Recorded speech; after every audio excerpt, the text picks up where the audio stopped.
नमस्कार. आज BA प्रथम वर्ष या लेक्चरमध्ये आपण लोकप्रशासनाची ओळख करून घेत आहोत.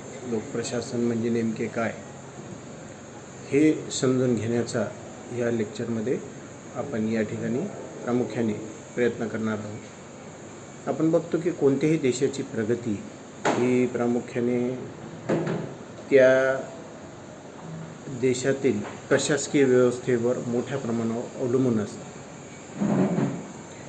यामध्ये सर्वात महत्त्वाची बाब जर काय असेल तर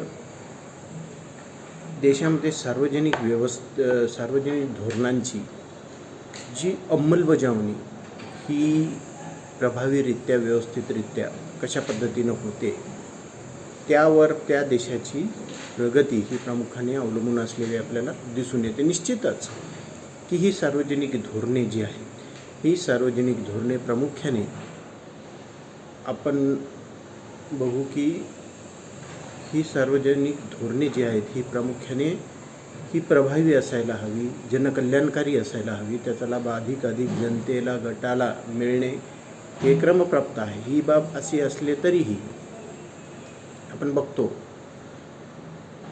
की या सार्वजनिक धोरणाची केवळ चौकट अथवा या सार्वजनिक ध्येयधोरणाची उद्दिष्टे ही जनकल्याणकारी असून केवळ चालणार नाही, तर त्याचा प्रत्यक्ष लाभ जो आहे तो ह्या संबंधित सामान्य जनतेला मिळणे हे त्या ठिकाणी महत्त्वाचं असते.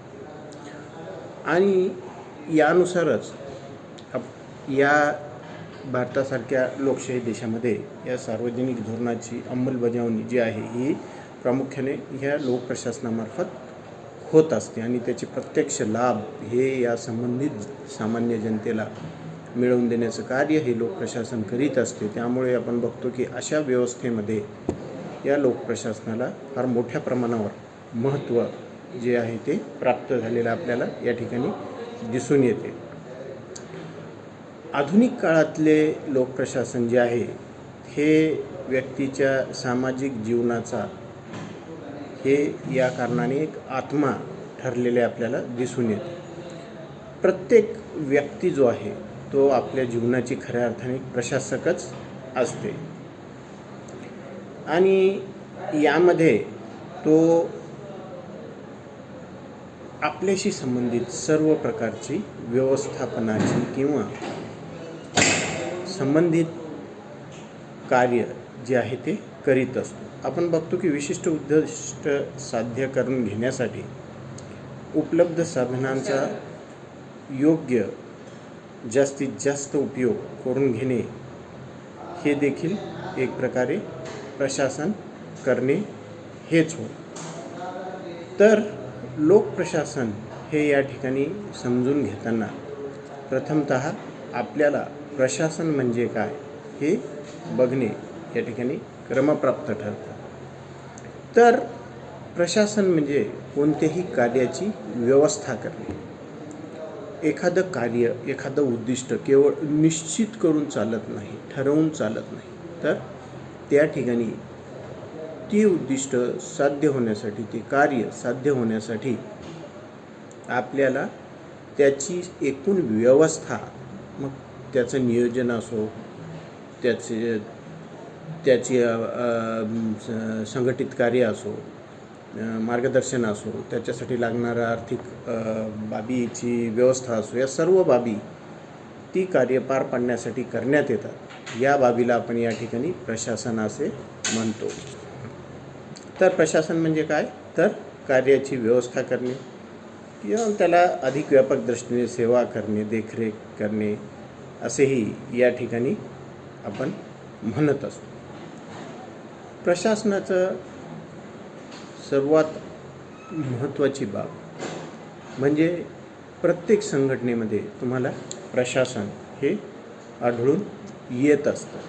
अशी कोणतीही संघटना नाही की ज्या ठिकाणी ही संघटना बिना प्रशासनाची या ठिकाणी चालत असेल, असं तुम्हाला कुठेही दिसून येणार नाही. तर या प्रशासनाच्या संदर्भामध्ये आपण बघतो की काही व्याख्या ह्यासुद्धा या ठिकाणी करण्यात आलेल्या आहेत. जसं प्राध्यापक LD व्हाईट यांच्या मते कोणतीही उद्दिष्टे किंवा हेतू साध्य करण्यासाठी अनेक व्यक्तीचे मार्गदर्शन, समन्वय, नियंत्रण असणे किंवा करणे म्हणजेच प्रशासन होय. एखादा ठराविक स्वरूपाचा उद्देश साध्य करण्यासाठी किंवा एखादा ठराविक हेतू साध्य करण्यासाठी यामध्ये अनेक व्यक्तींचे मार्गदर्शन, समन्वय, नियंत्रण करणे याला प्रशासन असे LD व्हाईट हे म्हणतात.